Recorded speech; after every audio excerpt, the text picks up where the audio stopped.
Learn some English with Crystal. We already learned the letter A that has the sound up and the letter B that has the sound B. And today we will learn the letter C. This is the letter C. And the sound of C is K. Repeat after me.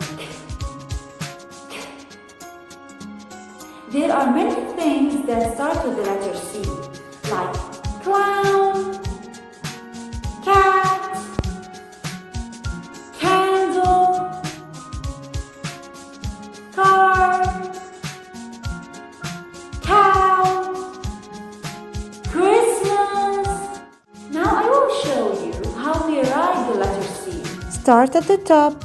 Draw a curve down to the bottom. Let's repeat.